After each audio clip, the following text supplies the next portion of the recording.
자, 로마서 5장 13절, 14절, 9절 말씀을 보겠습니다. 로마서 5장 13, 14절입니다. 신약성경 245쪽. 제가 공부합니다. 죄가 율법이 있기 전에도 세상에 있었으나 율법이 없을 때에는 죄를 죄로 여기지 아니하느니라. 그러나 아담으로부터 모세까지 아담의 번제와 같은 죄를 짓지 아니한 자들 위에도 사망이 왕노릇하였나니 아담은 오실 자의 표상이라. 아멘. 오늘 나눌 말씀은 지난주에 율법의 이해에서 인용했던 똑같은 로마서 5장 말씀입니다. 그런데 그 지난주에 율법의 이해에서 언급했던 무법시대에 관해서 질문하는 분이 계시기 때문에 오늘 이 말씀으로 다시 무법시대가 뭐냐, 무법시대가 어떻게 성경과 접목이 되고 또 무법시대가 우리가 살아가는 것과 어떻게 연관이 되느냐 하는 면까지 간단히 살펴보면서 오늘 이 말씀을 나누기로 하겠습니다. 그 한 가지 고마운 것은 비록 구독자 수는 줄지만 지금 시청하시는 분들 중에서 지금 말씀드린 바와 같이 말씀을 들으시면서 질문을 하신다는 것이 매우 고무적인 겁니다. 질문을 하지 않는다는 얘기는 두 가지 면으로 이해를 할 수 있을 거예요. 첫째는 자기가 완전히 다 깨달았기 때문에 모든 말씀을 자기가 다 완전히 시작과 끝을 맺을 수 있기 때문에 질문이 나오지 않을 수도 있고요. 그 반대편은 아주 극과 극이지만 전혀 그 말씀에 대해서 아무런 의식이 없는 그런 상태, 그 둘 중에 하나일 겁니다. 그래서 제가 언급한 바가 있지만은 제가 이렇게 얼굴과 얼굴을 보는 그런 목회가 아니라 인터넷을 통한 온라인을 통한 목회를 하기 때문에 그런 면이 굉장히 저로서는 답답한 면이고 또 어떻게 이해하시고 어떻게 듣고 계신지 하는 면이 상당히 저로서는 궁금한 그런 상황이다라고 몇 차례 말씀을 드렸을 겁니다. 그래서 질문을 해주시면 그것이 가장 좋은 것이다, 이렇게 말씀을 드린 적이 있습니다. 지금도 그런 취지에서 말씀을 드리고요. 지난주에도 간단히 언급했지만 제가 여러분들에게, 동영상을 시청하시는 여러분들에게 충분한 하나님의 말씀이 여러분들의 영혼에 양식이 되었다면 구독자가 많이 늘었겠죠. 그런데 오히려 줄어드는 것을 보면 제가 많은 책임감을 느낍니다. 자, 그런 의미에서 오늘도 열심히 하나님의 음성, 즉 예수 그리스도의 복음이 무엇인지에 관해서만 열심히 여러분들에게 전달해 드리는 그런 시간이 되도록 노력을 하겠습니다. 자, 오늘 여러분들과 나눌 이 로마서 5장 13, 14절 후반부까지 조금 살펴보겠습니다만, 우리가 이 무법시대라고 하는 것은 여러 가지 면으로 생각해 볼 수 있는 것이 있어요. 우선 성경적으로 보면 교회에 다니지 않으면 그것이 무법시대예요. 일단 보면 하나님과 전혀 무관하니까 그 세계가 낙원이고 그런 세상이죠. 죄도 모르고 아무것도 저촉될 게 없잖아요. 우리가 성장 과정에서도 그 법이 없는 세상이 아니라 법이 있는 세상에 살지라도 지금 수준으로 하면 최소한도 초등학교 4, 5학년 정도는 돼야 그래도 법에 대해서 이해를 한다고 할까요? 법이 있다는 것을 안다고 해야 될까요? 하여튼 어느 정도 성장을 해야 법이 있다는 것을 알죠. 그 이전엔 법이 있어도 성장하지 못하는 사람들에게는 법이 법으로 생각되지도 않고 아예 인식조차 의식조차 할 수 없는 그런 삶을 살죠.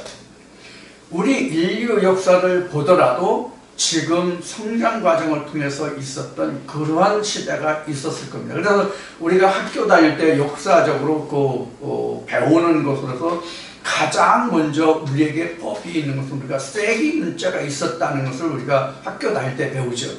그러니까 그 이전에는 법이 어떠한 형태로 있었는지 없었는지 알 수는 없지만 여하튼 우리가 역사적으로 고찰해본 역사적으로 증거되고 나타난 바로는 쐐기 문자가 가장 먼저 우리에게 성문 법이라고 할까요? 그런 것으로 남게 된 거죠. 그러니까 세상의 법으로 보면 자 이와 같이 법이라고 하는 것은 지난주에 창세기 4장의 람에게 관한 그 기록을 잠깐 읽고 말씀드린 적이 있습니다만은 세상의 법도 인류가 많아지고 어떤 규범이 있기 전의 시대가 있었단 말이에요. 우리가 성경을 보면. 그리고 우리가 세상의 삶이나 성경적인 삶이나 역시 같은 과정을 거친단 말이에요. 모두의 말씀을 들었듯이 우리가 세상에 살면서 성경하고 무슨 상관이 있어요? 아무 상관이 없잖아요. 그러니까 성경이 아무 상관이 없다는 것은 그들에게는 하나의 법이 전혀 무용한 것이다 그런 얘기예요. 이거 완전히 무법이죠. 하나님에 대해서는. 그러나 어떻게 돼요? 세상의 법에 대해서는 어떻게 돼요? 세상의 법에 대해서는 자기가 그 법에 대해서 신봉하든 안 하든 믿든 안 믿든 또는 그 법을 알든 못하든 간에 여하튼 그 법률 아래 있잖아요. 즉 법 아래 있잖아요. 자, 이것을 우리가 성경에 접목시키면 교회에 오면서부터 성경이 교회 다니는 사람들에게 법으로 적용되는 거란 말이에요. 그러니까 교회에 출석했다는 것은 하나님의 법전을 배우는 거예요. 쉬운 얘기로 말하면 하나님의 법전을 배우는 거예요. 하나님의 법이 이러이러하다고. 그런데 하나님의 법이 어떻게 전개되는지에 관해서 시작하는 것이 바로 무법시대, 율법시대, 제지시대 이렇게 나눠지는 거예요. 그래서 오늘은 무법시대가 언제까지냐, 무법시대가 언제까지냐 하는 것을 살펴보겠습니다. 무법시대란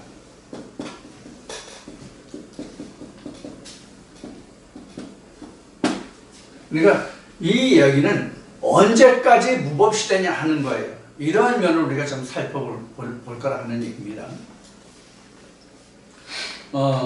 무법시대로 하는 것은 지금 서론은 그동안 제가 말씀을 전하는 방법으로 좀 길게 서론을 말씀드렸습니다만 무법시대라고 하는 것은 사실 어디서부터 시작하냐면 교회에 출석하면서부터 시작을 해야 돼요. 교회 출발하면서부터. 이것을 오늘 여러분들과 구약시대와 예수 그리스도의 진리시대와 그 다음에 현재 우리 시대의 세 때를 구분해서 여러분들에게 말씀을 드리려고 합니다. 우리가 구약시대는 무법시대를 볼 수 있는 가장 단초적인 근본적인 말씀이 뭐냐면 창세기 1, 2, 3장이에요. 창세기 1장에 하나님의 법이 있어요? 없어요? 창세기 1장에 하나님의 법 없습니다. 성경 전체를 엮어서 보면 성경 전체를 엮어서 보면 창세기 전체가 무법시대예요. 그런데 이것을 좀 더 축약해서 보면 창세기 1장이 완전히 무법시대예요. 완전히 무법시대예요. 그런데 사람이 있어요? 없어요? 분명히 사람이 있어요. 그런데 법은 없어요. 그럼 하나님의 법이 언제 생겨요? 창세기 2장에 와서 하나님의 생기가 사람의 코에 들어가면서부터 하나님의 법이 생깁니다. 자, 그럼 창세기 2장에서 하나님의 법이 생겼다는 증거가 무엇입니까? 코에 생기가 들어간 자를 위해서 만든 세상이 창세기 1장에서의 세상과 구별되는 뭐예요? 에덴이에요. 그러니까 생기가 들어간 자는 에덴에서 살면서 에덴의 법을 지켜야 된단 말이에요. 그래서 창세기 1장은 무법시되고, 구약에서 보면 창세기 1장은 무법시되고 창세기 2장이 하나님의 생기가 들어가는 율법시대예요. 그래서 율법에서 뭘 합니까? 죽고 사는 걸 알아요. 그래서 하나님이 그 생기를 불어넣은 그 불어넣음을 받으니라고 하는 게 맞겠죠. 하나님의 생기를 불어넣음을 받은 생명이 된 자, 즉 지난주에 말씀드린 첫 아담에게 주어진 법이 뭐냐면 에덴의 법이에요. 에덴의 법이에요. 그럼 에덴의 법이 뭐였어요? 선악과를 따먹지 말라였죠. 선악과를 따먹지 말라. 선악과를 따먹지 말라는 제가 창세기 1, 2, 3장을 지금 동영상 올라가니까 두 차례인가 뭐 몇 차례 올라가 있을 거예요. 말씀이. 중간에 그 음성이 나오지 않는 동영상을 제가 지운 거로 생각이 되는데, 그것 말고도 아마 그것까지 포함해서 3장까지 아마 2번의 그 말씀이 올라가 있는 것으로 알고 있습니다.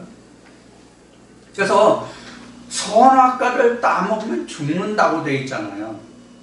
선악과를 따먹으면 죽는다고 되어 있어요. 근데 선악과를 따먹었죠? 근데 우리가 창세기에서 이미 제가 설명을 드린 바와 같이 선악과를 따먹지 않고 에덴에 들어갈 수 있는 방법이 없어요. 무슨 이야기인가 하면, 우리가 생명과 사망이 무엇인지를 알지 못하고는 하나님을 찾지 못하게 돼 있단 말이에요. 인간이라는 그 본질이.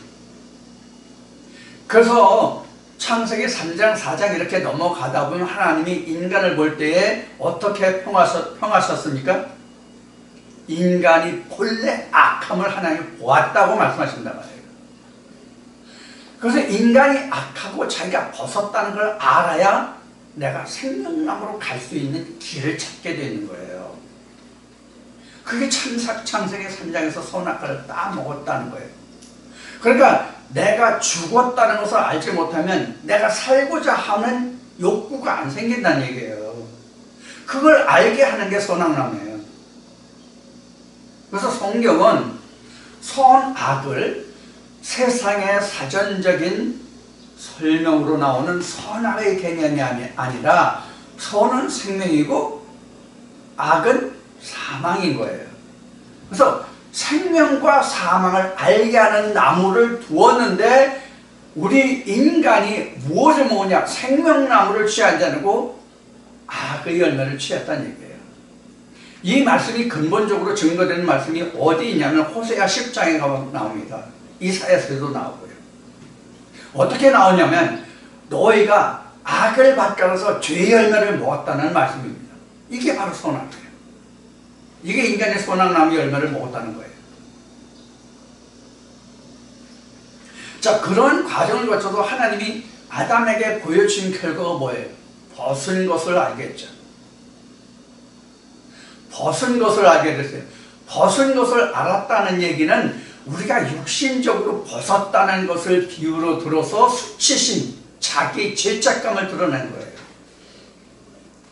그러니까 우리가 하나님을 알게 하는, 내가 하나님 앞에 죽은 자라는, 내가 하나님 앞에 벌거벗은 자라는 것을 알게 하는 법이 필요하단 말이에요. 그게 율법이에요. 그런데 지난번에 율법을 이해해서 율법을 얘기했죠. 율법. 근데 우리는 율법이라고 얘기하면 성경은 그냥 법이에요. 영문 성경에도 그냥 율법이라는 말이 없어요. 그냥 로우의 법이에요. 다만 이것을 좀 더 직역해서 말하면 하나님의 하나님의 말씀, 성경적으로 말씀을 기록했다고 한다면, 지적해서 말한다면 뭐냐면 지우슬로예요. 유대인의 법이에요. 유대인의 법이라는 게 뭐예요? 하나님의 백성의 법이라는 얘기란 말이에요. 그래서 일반적으로 이게 법이에요. 그래서 로마서 7장 지난주에도 말씀을 드렸듯이 사도 바울이 뭐라고 그래요? 육신과 속사람을 지켜야 할 법을 얘기하죠. 물론 거기에서 사도 바울이 고백한 로마서 7장에서 두 법을 지킨다고 말한 그 법이 세상 법을 얘기하는 게 아니라 하나님 안에서 겉의 법과 속의 법을 얘기하는 거예요. 즉 로고스와 레마의 법을 지켜야 한다는 얘기예요. 근데 우리가 로고스의 법에 대해서는 레마 안에 있는 자들은 정잠이 없다고 하는 얘기지 세상 법에 대해서 죄가 없다는 얘기는 아니에요. 여기서 우리가 이해할 것은 뭐냐면 로고스의 법을 위반한 것과 세상 법을 위반한 것과 우리가 착각하시면 안 돼요. 이걸 완전히 분별해내야 됩니다. 세상 법은 육신의 법으로 다스리는 세상 법이 각 나라마다 있잖아요. 그러니까 그 자기가 속해 있는 각 나라의 법으로 저촉을 받는 거예요. 그 법에 대한 저촉을 하나님 나라에서 영적인 법으로 성경적인 법으로 하나님이 또 심판하지 않으신다는 것을 여러분들은 반드시 이해하셔야 돼요. 그래서 성경은 세상 법이 아니라 어디의 법이다? 에덴의 법이다. 다시 말씀드려요. 성경은 세상 법이 아니라 에덴에서의 법이다. 에덴 안에서만 통용되는 법이다. 그런 얘기예요. 우리가 이것을 착각하시면 아닙니다. 이걸 절대적으로 우리가 분별하셔야 됩니다. 예를 들면 성경에 살인하지 말라, 간음하지 말라 있죠. 육신적인 간음과 육신적인 살인에 대해서는 하나님이 심판하지 않으신단 말이에요. 그래서 바리새인들이 예수님 앞에 현장에서 간음한 여자를 데려왔죠.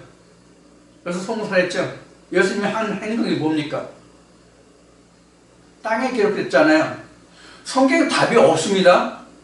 근데 우리가 여기서 유추할 것이 있습니다. 죄를 짓고 악인은 하나님 나라의 생명冊에 기록되어 있지 못한 자는 어디에 기록된다고 하세요? 흙에 기록한다고 되어 있죠. 예수님이 그 취한 행동이 뭐냐면 흙에 기록되어 있다는 얘기예요. 흙의 법, 세상의 법이 그거는 처벌할 거다는 얘기예요. 만약에 영적인 간음을 한 여자를 예수 앞에 데려와서 송사했다면 예수님 풀어줄 수 있었을까요? 그걸 해줄 수 있었을까요? 안 됩니다. 이건 절대로 안 되는 거예요. 이거는. 그래서 야고보서 말씀에 보면은 간음하지 말라 한 자가 또 살인하지 말라 하였으니 간음하지 아니었을지라도 살인하면 모든 율법을 범하는 것이다. 이렇게 된 거예요. 그래서 제가 이 부분에서 이런 말씀을 드린 적이 있죠. 아니 간음조차 못하는 부인이 살인을 한다?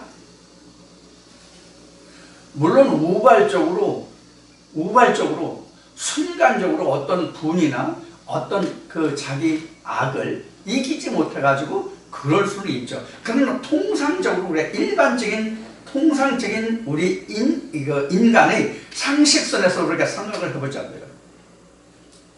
간음하지 않는다면 그 사람이 얼마나 법에 의해서 자기가 인류의 도덕에 의해서 열심히 살아가려고 노력하는 사람입니까? 그런 사람이 살인한다는 것은 사실은 우리가 일반적으로는 언어도 아니거든요. 일반적인 상식선에서 말씀드리는 거예요. 우발적으로 어떤 순간적인 어떤 충동이나 그런 걸로 인해서 하는 건 말고요. 자, 그러나 성경에서 이것이 굉장히 비일비재하게 일어나는 일이에요. 지금 야고보서 말씀은 그 하나님이 모세 때 출애굽기 20장에서부터 말씀하신 10계명이 나오잖아요. 그 10계명의 간음과 살인이 아니에요. 영적인 간음과 살인이거든요.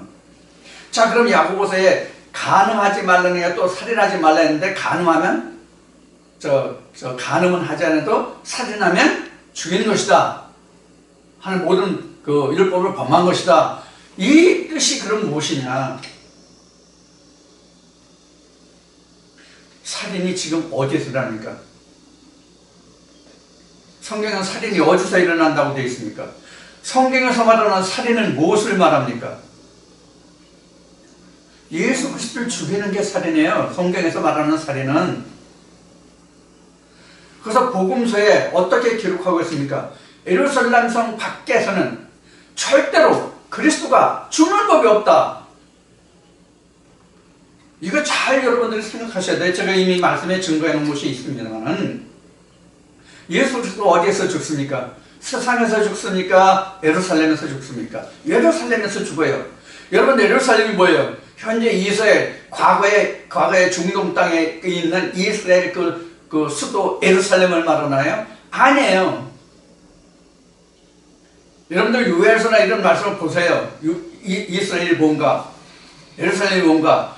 하나님의 성읍 이스라엘이에요. 하나님의 성읍이 뭡니까? 법궤가 있는 곳이에요. 거기서 살인이 일어난다면, 그럼 하나님이 모세를 통해서 성전을 보여주신 것으로 말한다면 예루살렘이 어디예요? 지성소가 예루살렘이에요.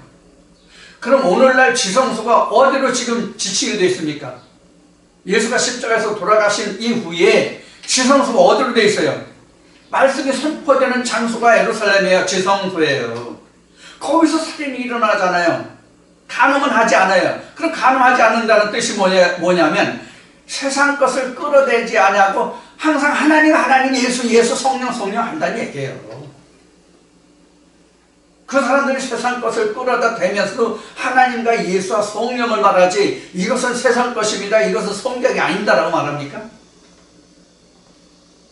그러니까 어떻게 돼요? 영혼을 죽이는 거란 말이에요. 비록 하나님, 예수 그리스도, 성령을 말하지만 구약시대 때로 말하면 성전에서 율법을 말하죠. 율법을 말하니까 어떻게 해요? 하나님을 말하죠. 근데 거기에 이사야서가 얘기한 대로 사람이 교훈이라는 말씀이 나옵니다. 경계를 교훈의 교훈을 또 한다는 말씀이 나와요. 이것을 어린아이가 하려는 것이냐, 이거 누구를 가르치려고 하는 것이냐 하는 말씀이 나와요. 이사야 28장인가 어디에 나올 겁니다. 이러한 것을 하나님은 뭐라고 말씀하시냐면 악을 행한다 이렇게 나왔어요. 그 악의 성경에서 뭐예요? 죄요 사망이에요. 그래서 이것을 바울이 어떻게 증거했냐면, 지금 얘기한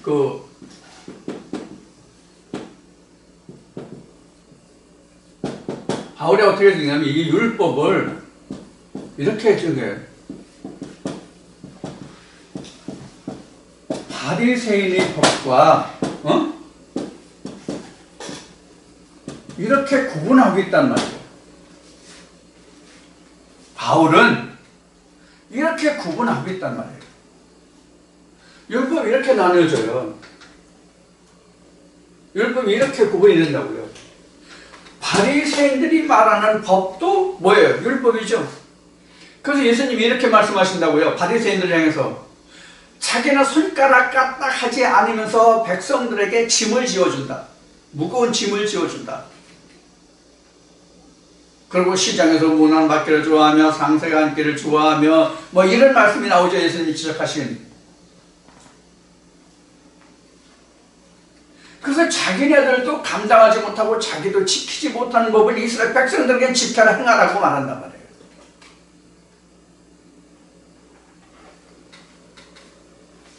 이게 바로 이제 우리가 오늘날 생각하는 율법이에요. 그래서 이것을 바울이 나중에 이것을 뭐냐면 조상의 유전이라고 얘기합니다. 그럼 이스라엘 백성들은 조상의 유전이라는 것이 자기가 태어나면서부터 주어지는 것이지만, 오늘날 우리에게는, 즉 하나님의 신정으로 다스려지는 나라가 아닌 경우에는 유전이라는 것이 아예 없잖아요. 유전이라는 게 없잖아요. 교회에 가야 비로소 유전이 생기는 거예요. 그럼 오늘날 이 유전이 뭐라고 제가 말씀드렸어요? 신앙을 가르칩니다.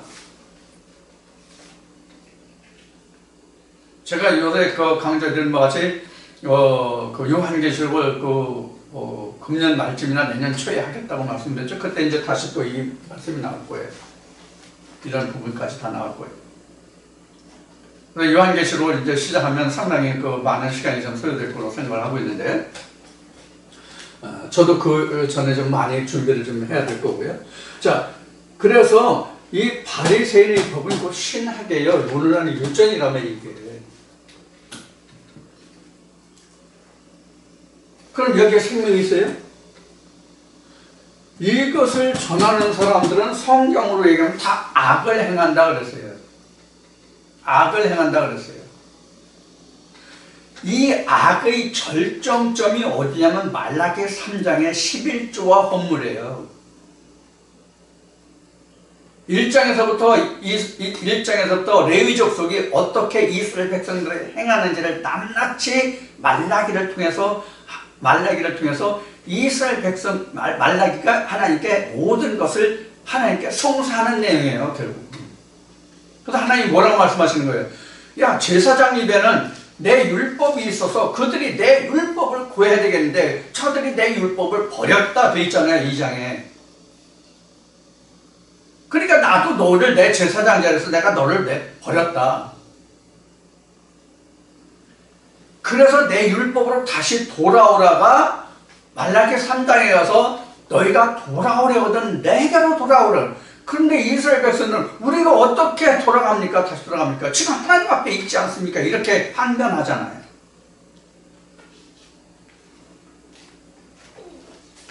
지금 신학의 이 유전 아래에 있는 사람들에게 너희를 하나님께로 돌아오라고 하면 말라기 3장에 기록된 말씀과 똑같은 얘기 할까요? 안 할까요?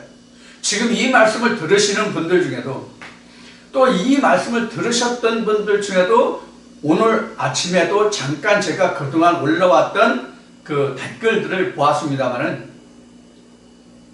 참 재밌는 얘기들 많죠. 지금 이런 거예요.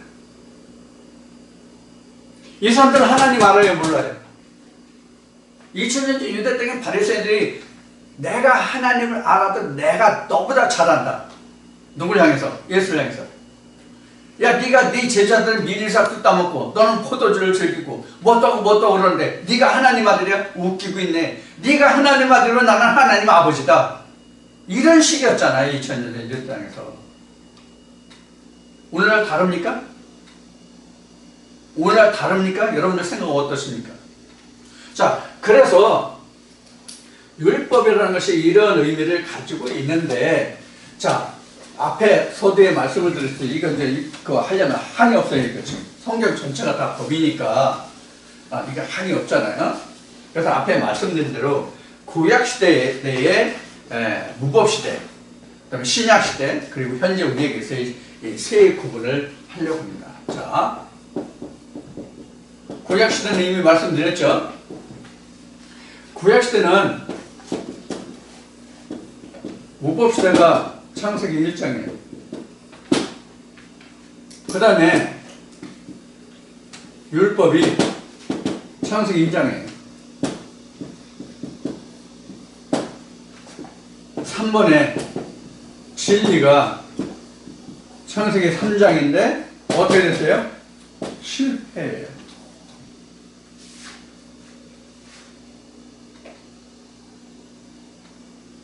그래서 창세기 4장부터 하나님께로 돌아가는 길이 요한계시록까지 기록된 거예요. 여러 가지 방법. 그래서 이것이 표면화된 것이 언제냐면 모세 때 하나님이 이스라엘 백성들에게 뭘 줘요? 율법을 주시는 거예요. 법을 주시는 거예요. 법을 주시는 거예요. 자, 간단히 이렇게 설명을 드릴게요. 그래서 이렇게 무법시대에서 창세기 1장에서 창세기 2장에서 생기가 들어가면서 에덴을 만들었기 때문에 에덴이 없으면 하나님의 법이 없는 거예요. 에덴이 없으면 하나님의 법이 존재하지 않아요. 있어도 역할을 할 수가 없어요. 에덴 안에서만 적용되는 법이 뭐라고 그랬어요? 하나님의 법이라고 그랬어요. 자, 그래서 창세기 2장에서 생기가 들어간 아담을 위해서 에덴을 만들어주죠. 그래서 여기부터 바로 하나님이 에덴이 있다는 것은 하나님의 울타리가 있다는 얘기예요. 하나님의 울타리가 주어진다는 뜻이에요. 그게 에덴이에요. 그러니까 하나님이 법 안에 가둔다. 좀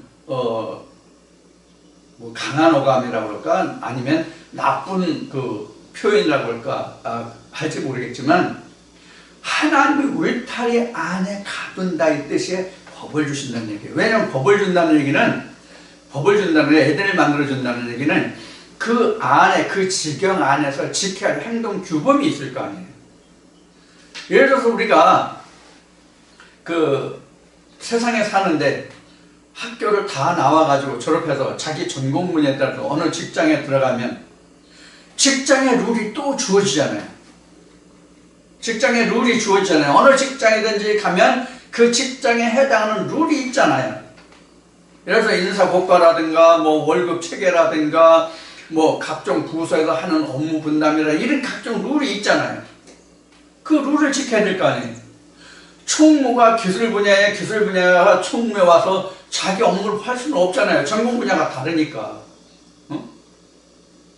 아니 자연계열을 공부한 사람이 그 총무에 와서 회계를 보라 하면 회계를 볼 수 있겠어요?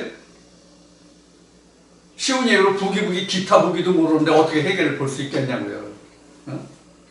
이런 이제 이야기라면 이런 게 하나의 뭐예요? 그 테두리 안에서 지켜지는 법이란 말이에요. 그러니까 하나님 안에서 우리에게 율법이 주어진다고 하는 것은 내가 하나님을 알아가면서부터 법이 생겨나는데 그 법이 어떠한 일정한 체계를 갖추기 전까지는 사실은 무법시대예요. 다시 말씀드려요.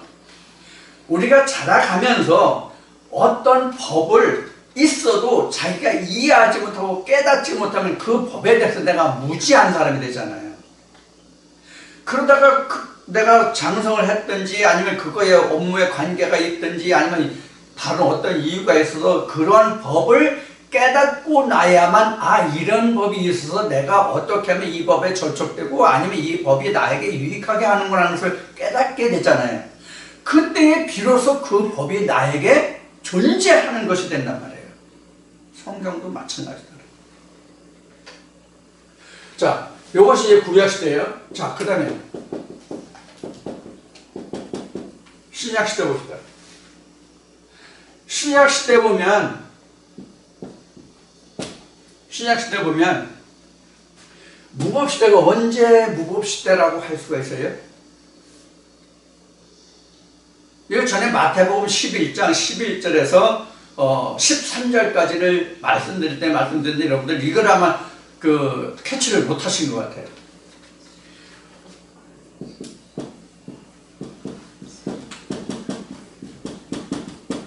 신약은 세례 요한 이전이 성경상 신약이에요.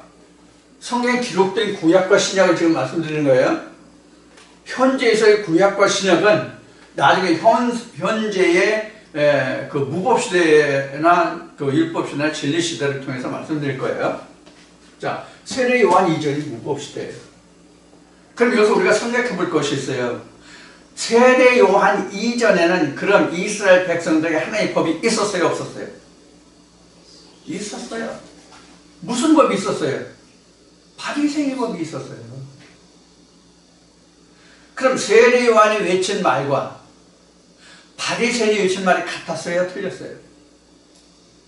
세례 요한이 왜 옥에 갇혀서 죽음에 이르렀습니까? 그들의 시장과 다르기 때문에 그런 거예요. 예수도 그렇지만은.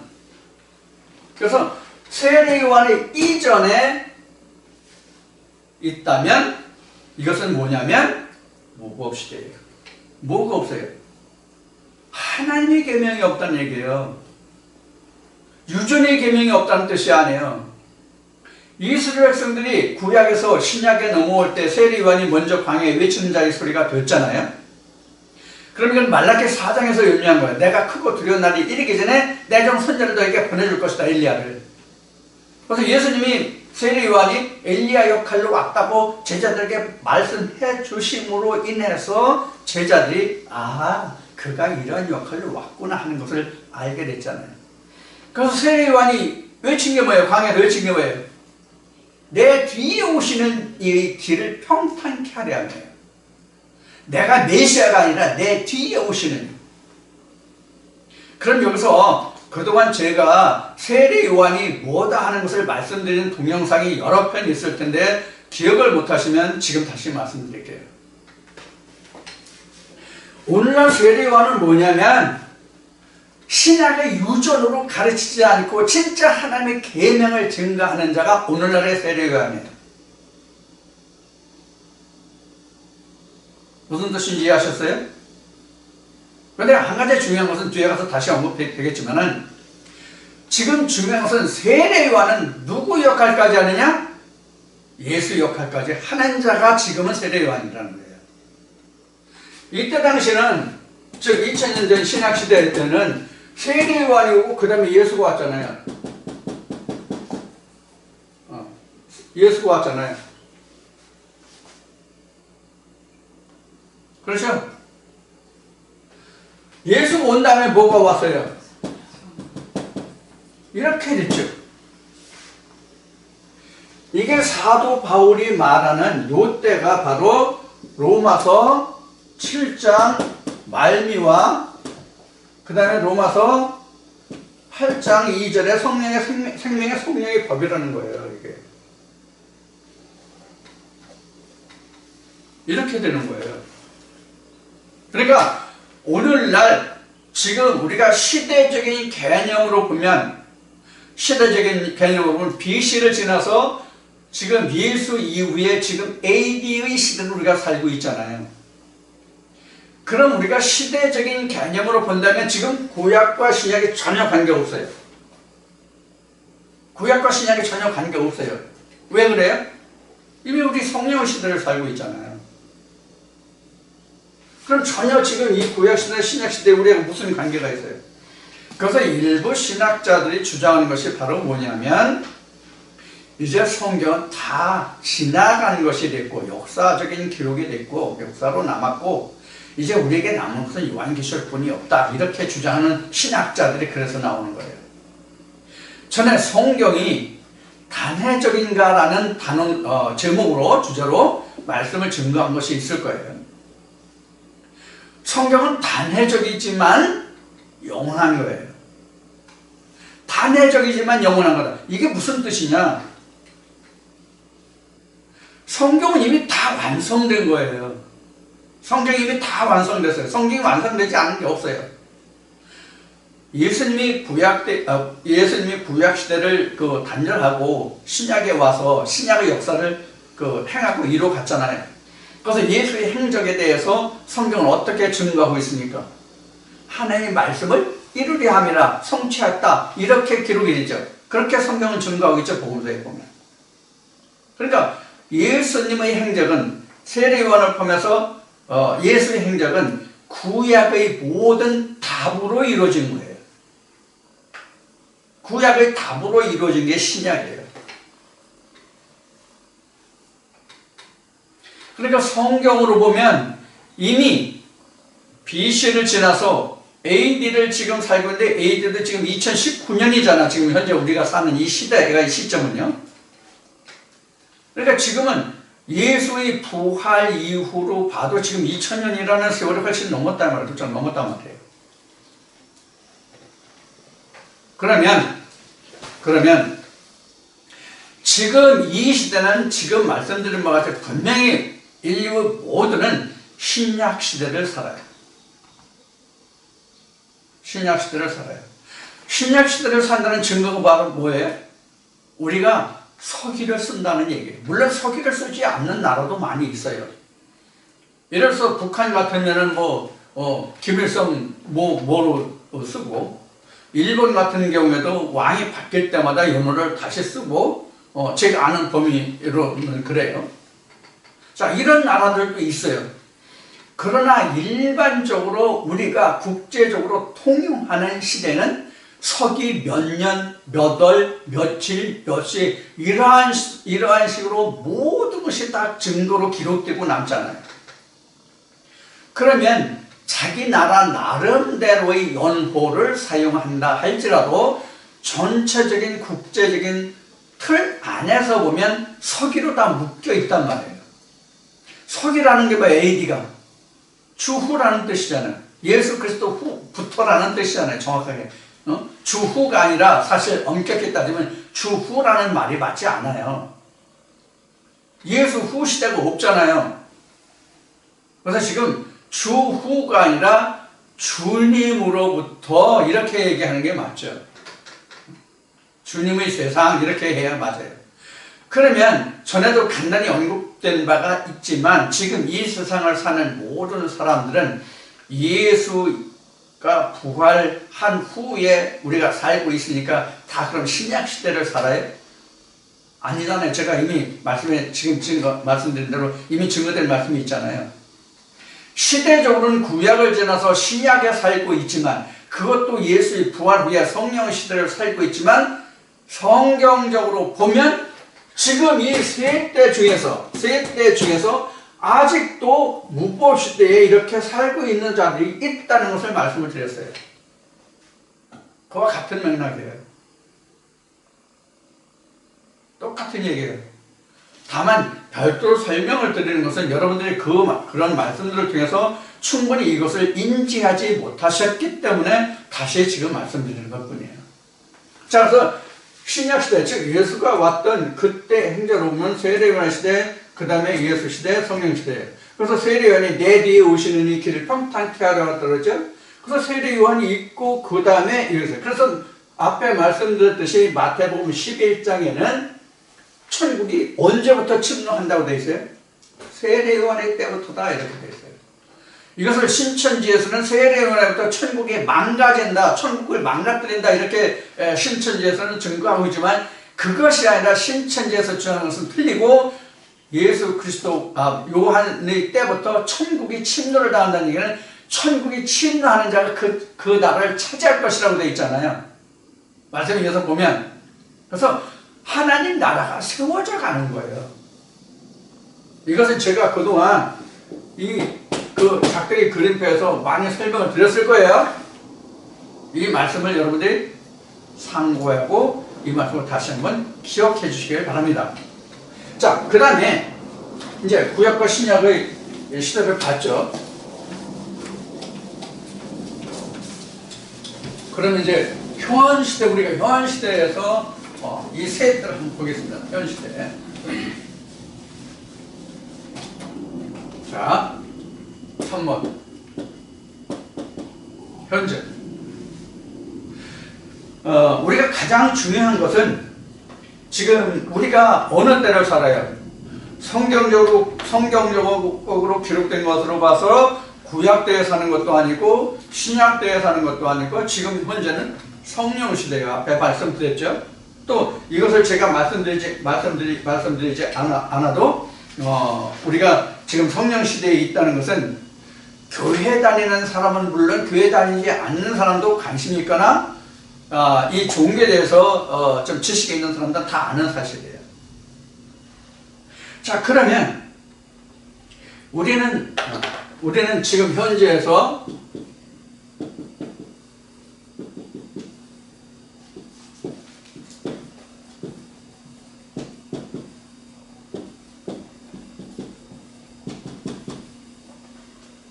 이걸 이제 살펴볼 건데 이게 현재 우리 중요하고 이것에 대해서 말씀을 좀 더 드릴 거예요. 그 중에서 이제 앞에 설명드린 것과 이제 중복되는 부분이 없잖아요. 있습니다.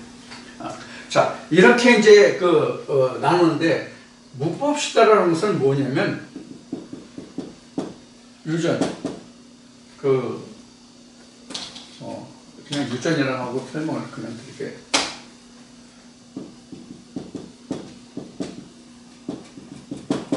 유전 아래에 있어. 율법 시대라는 것은 뭐냐면 앞에도 말씀드렸듯이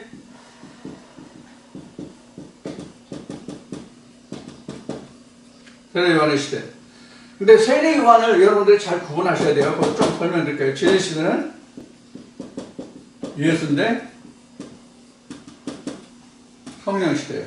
이건 요한복음 14장에서 17장까지 예수님이 제자들에게 그 고별 설교를 하실 때 내가 가면 아버지께서 내 이름으로 보내신 성령을 말하는 거잖아요. 그 성령 시대.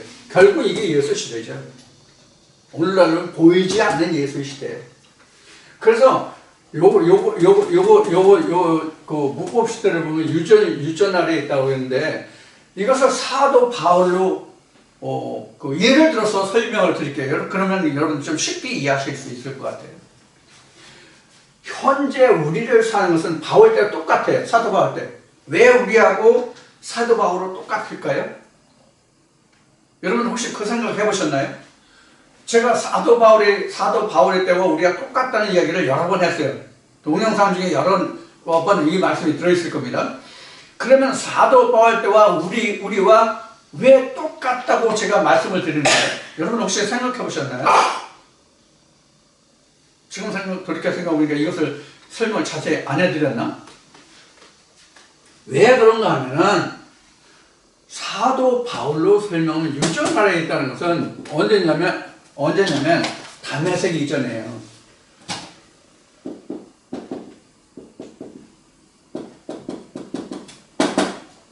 다메섹 이전에 사도 바울이 가진 법이 뭐예요? 조상들의 유전으로 내가 연갑자보다 더욱 열심히 했다라고 고린도 교회에 고백을 합니까? 안 합니까? 그러면 이 다메섹으로 갈 때에 그때 당시의 이름은 바울이 아니라 사울이었죠. 사울이 그때 휴대한 공문서가 뭡니까? 유대인의 총회로부터 예수 이름을 증거하는 그들을 잡아서 예루살렘으로 데려오는 거였죠. 그 공회법에 의해서. 그러다가 다메섹에 이르렀을 때 예수의 그 음성과 그 빛을 듣고 눈이으로 못 보게 되죠. 그 사도 바울로에게만 자기가 지금까지 조상의 유전이 진짜 하나님을 섬기는 거고 하나님을 아는 거고 천국의 길이고 뭐고 알았어요. 그러면 사울이 가지고 있던 하나님의 지식이 뭐였어요? 당시에 사울이 가지고 있던 하나님의 지식이 어디에서 온 것이냐고요. 가말리엘의 신학에서 나온 거잖아요. 그래서 앞에 유전은 신학이다라고 말씀드리는 거예요. 자, 오늘날 여러 신학들이 있잖아요. 여러 신학들이 있는데 그 신학들마다 모토로 세우고 있는, 즉 종주라고 얘기합시다. 종주라고 얘기합시다. 종주가 누구예요? 하나님의 예수예요? 성령이에요? 다 사람이잖아요. 그래서 유전이라고 하는 거예요. 무슨 뜻인지 이해하셨어요? 종주라고 해야 돼, 사람들이. 그래서 지금 모든 종파가 다 사람이 종주로 돼 있잖아요. 근데 바탕은 뭐예요? 성경이죠. 성경이 바탕인데 거기에 뭐를 끌어서 성경을 거기에 접목시켜요? 종주를 끌어들여서 성경을 거기에 접목시켜요. 그래서 신학은 하나님이 아니다. 신학이 아니라 인학이죠, 인학. 그래서 성경을 우리가 놓고 본다면 신학과 하나님의 신을 받은 자들의 대결이에요. 세상과의 대결이 아니에요. 교회와 세상과의 대결이 아니라 신학과 하나님으로부터 보냄을 받은 자들의 대결이 곧 기록이 남은 것이 성경이에요. 예를 들면 구약에 여러분들 에녹을 많이 말하죠. 노아 말하죠. 아브라함 말하죠.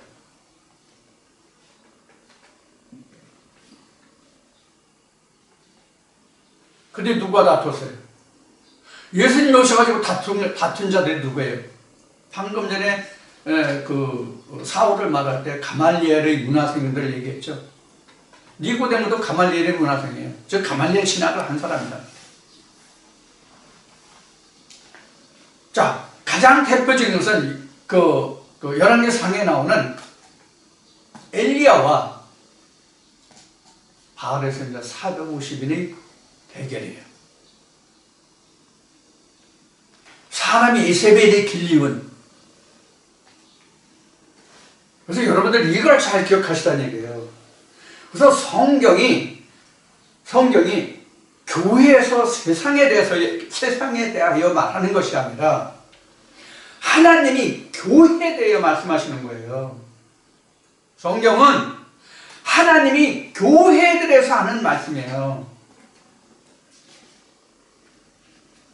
가장 대표적인 것이 예레미야서예요. 그 다음 것이 이사야서고요. 그래서 신약에 와서는 특히 교회식에서는 무슨 말씀을 들으라고 해요? 성령이 교회에 들어가시는 말씀을 들으라고 하는데 어느 교회예요? 아시아 7교회예요. 세상 교회가 아니에요. 하나님의 교회, 하나님의 사자, 하나님으로부터 본을 받은 사자들에게 하나님이 이 법을 말씀하시는 거예요. 성령이 교회에 들어가시는 말씀을 들으라고. 아니, 하나님으로부터 보냄을 받은 자가 성령이 교회에 들어가시는 말씀을 들을 수 있지, 하나님으로부터 보냄을 받지 않는 자들이 성령이 교회에 들어가시는 말씀을 들을 수 있어요? 언어가 틀리는데 하나님의 언어와 사람의 언어가 틀리는데 언어가 틀리는데 듣겠냐고. 그래서 사도행전에 사도들이 막 하나님을 얘기하는데 각 나라 방언으로 들었다라고 말하죠.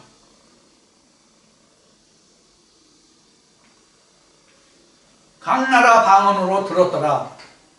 이게 하나님의 역사라고. 그래서 불길이 두 갈래로 갈라지고 이런 형식으로 설명되어 있잖아요. 그 두 갈래로 갈라진다는 뜻이 뭐예요? 분별이에요, 분별. 불은 말씀이잖아요. 예수님이 말씀하셨잖아요. 내가 이 세상에 불을 던지러 왔다고. 그러니까 다 자기 나라, 아시아 여러 교회 있지만 그 많은 사람들이 왔을 때 하나님은 어떤 언어로 들었겠어요? 자기 나라 방언으로 들었을 거 아니에요. 그렇게 알고 있었을 거 아니에요. 근데 사도들이 하는 말을 듣고 자기가 배웠던 그 성경이 갈라지셨잖아요. 여러분들 이런 역사가 일어나야 되는 거예요. 지금. 자, 그래서 지금 이렇게 되잖아요. 그래서 사도 바울로 보면 다메섹 이전, 이때 사울 때죠.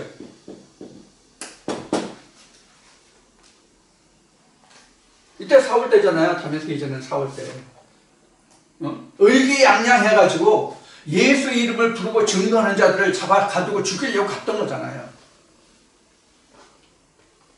그래서 우리가 사도행전에서 돌 맞아서 죽은 사도가 누구예요? 네? 스데반이죠. 네. 스데반 집사가 죽을 때 이거를 사울을 뭐라고 그랬어요? 합당하다고 그랬어요. 그 유전 아래 있을 때. 그럼 앞에 살인과 간음 얘기가 나오는데 이 사울 때에 스데반이 죽을 때에 그것을 합당하다고 했으면 사울이 스데반을 죽인 거예요, 안 죽인 거예요? 자기가 직접 돌을 안 던졌을지 모르지만 영적으로는 직접 죽인 거예요, 살인한 거예요. 자기가 하나님을 울거든 간음하지 않는 자가 되었을 때도 살인했잖아요. 자, 그래서 무법시대라고 한다면 바로 이런 거예요. 그러니까 지금 이 동영상을 들으시는 분들 중에서 어떤 교회에 출석하시면서 제가 전하는 이 말씀을 들으신다고 가정한다면 여러분 어떤 상태일 것 같아요? 돈 한 편 섬기는 거예요. 간음하는 거예요. 간음하면 히브리서 말씀에 나온 대로 사생아가 나와요. 사생자가 나오는 거예요. 하나님의 백성이 아니란 말이에요. 그래서 너는 내 백성이 아니라 이런 거예요. 하나님이.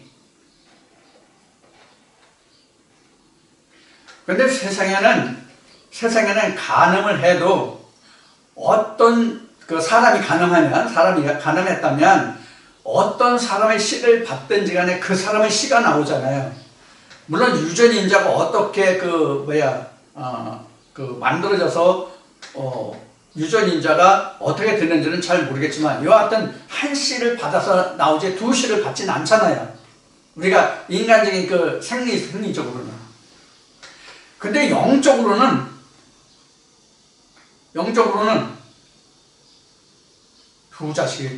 두 가지 유전자가 똑같이 나와요. 이게 성경에서 말하는 다니엘서와 계시록에 나오는 어룽진 말이에요. 그러니까 여러분들이 말씀을 들으실 때 정말로 여간 조심 없이 하시면 안 돼요. 사실 이게 지금 두렵고 무서운 이야기이긴 한데 여러분 진짜 이 말씀을 듣는다는 이 자체가요 굉장히 의중한 거예요. 사실은. 여러분들이 왜 지금 의중하다고 제가 말씀을 드리는 거냐면 적어도 이 말씀을 들으시는 분들은 어떤 것을 해야 하냐면 두 갈래로 불들이 갈라져야 돼요. 반드시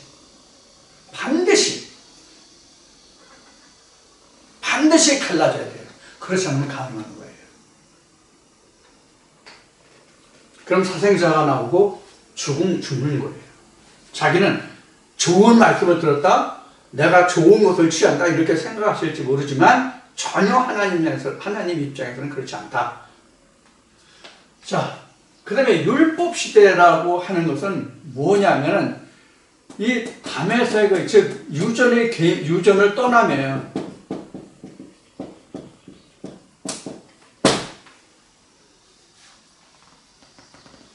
오늘날 이건 신학을 떠나는 거예요. 이 동영상을 들으신 분들, 방금 지금 어느 교회 출석하시면서 이 말씀을 듣는 분이 있다면, 이러는 이제 가정을 전제로 했지만은, 분명히 있을 것 같아요. 제 생각에는. 그러니까 다 제하해야 됩니다.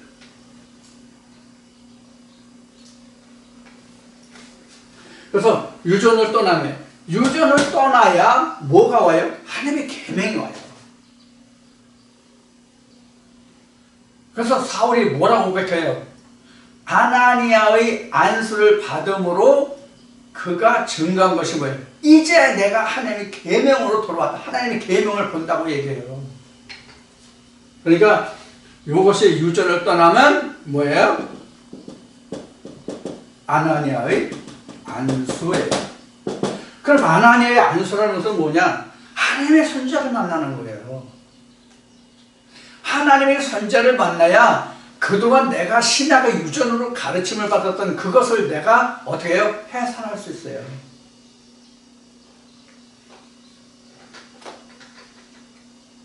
그래서 창세기 3장에서는 해산의 고통이라고 나오지 않고 잉태의 고통으로 나오죠. 이 잉태의 고통이라는 것이 바로 뭐냐면 유전을 뱉어내고 하나님의 말씀을 잉태하기가 힘들단 말이에요. 그만큼 내가 그동안 먹어왔던 유전으로 인한 그 악을 해산하기가 힘들다는 이야기예요. 이게 십자가예요.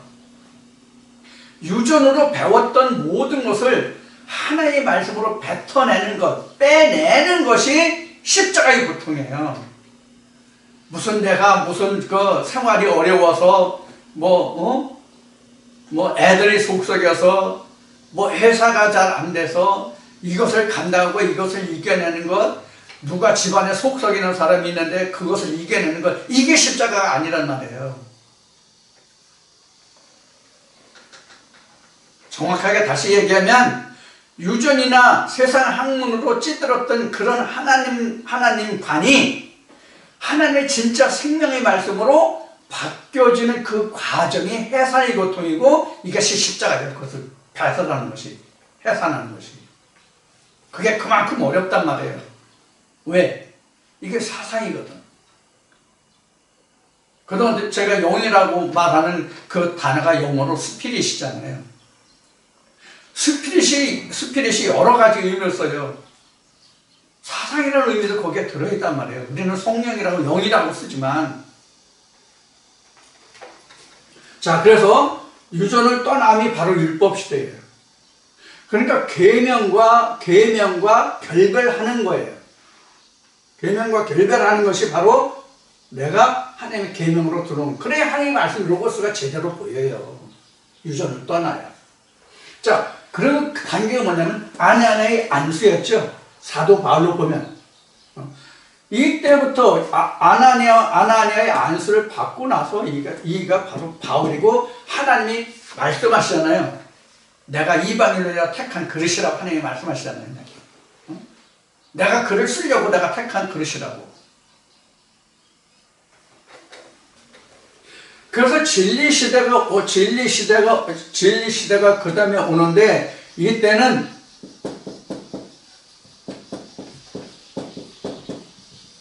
사울이 바울됨이에요. 이 바울이 무슨 뜻이냐면요, 반석이에요. 반석이라는 뜻이에요. 사실 따지면 이 말이. 반석이 뭐예요? 반석이. 이 바울이라는 뜻을 우리는 반석으로 봐야 되는데, 이 반석이라는 게 무엇이냐면 예수 그리스도잖아요. 즉 반석이 된다는 뜻은 하나님으로부터 보냄을 받은 자, 또는 하나님의 창조를 입은 자, 하나님으로부터 지음을 받은 자가 됨을 이야기하는 거예요. 그래서 이때 비로소 뭐가 돼요? 성경이 말하는 사람이 되는 거예요. 성경이 말하는 사람이 되는 거예요. 여기까지 와야 지금 우리는 하나님의 백성이에요. 지지난주에 우리가 말씀을 나눴던 걸 보면 여기가 진짜 사람이에요. 둘째 사람이죠, 둘째 사람.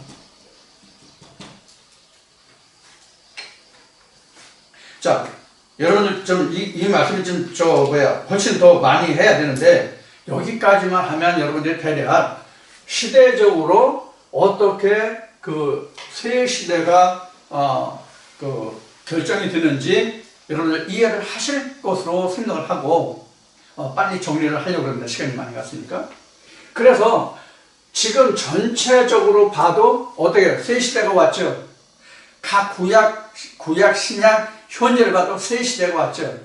이게 구약 때부터 가장 먼저 하나님이 아브라함에게 말씀하신 3일길이라는 거예요. 그 후에 모세에게도 내 백성에게 3일길을 행할 수 있도록 너는 바로에 가서 말하라고 얘기했죠. 그 3일길이 결국은 어디예요? 가나안이죠. 여기가 가나안이잖아요. 이게 에덴이잖아요. 자, 우리가 이러한 시대를 거쳐서 우리는 하나님의 예수님이 말씀하신, 요한계시록 말씀하신 아버지의 보좌에다가 갈 수 있는 거예요. 그러면 지금 구약, 신약, 현재로 지금 나눠서 봤잖아요. 그러니까 우리가 성경에 기록한 구약을 통해서 기록한 신약을 알고, 기록한 구약과 신약을 통해서 우리는 현재를 보는 거란 말이에요. 그러니까 성경은 단회적이지만 영원한 것이다. 왜 그러면 성경적으로는 다 이뤘지만 모든 세대를 통해서 우리 후세대까지 다 이와 같은 과정을 똑같이 거쳐야 되기 때문에, 누구든지 하나님의 사람이 되려면 이와 같은 과정을 다 누구든지 이수해야 하기 때문에 성경은 지난 것이지만 완성된 것이지만 미완성된 것이다. 그래서 히브리서는 이렇게 기록한 거예요. 하나님의 모든 일을 마친 자는 하나님과 함께 안식에 들어갔다. 그럼 남은 사람들은 아직 안식에 들어가지 못한 사람, 하나님과 함께 지금 일해야 된다는 얘기예요. 그래서 예수님도 아버지가 일하시니 나도 일한다. 남은 일이 남았다, 그 얘기예요. 우리도 마찬가지예요. 우리 후세들은 마찬가지예요. 이와 같이 성경은 우리에게 모든 시대를 통틀어서, 즉 성경의 모든 시대를 통틀어서, 즉 구약과 신약과 현재를 통틀어서 이 시대를 다 우리가 섭렵해야만 돼요.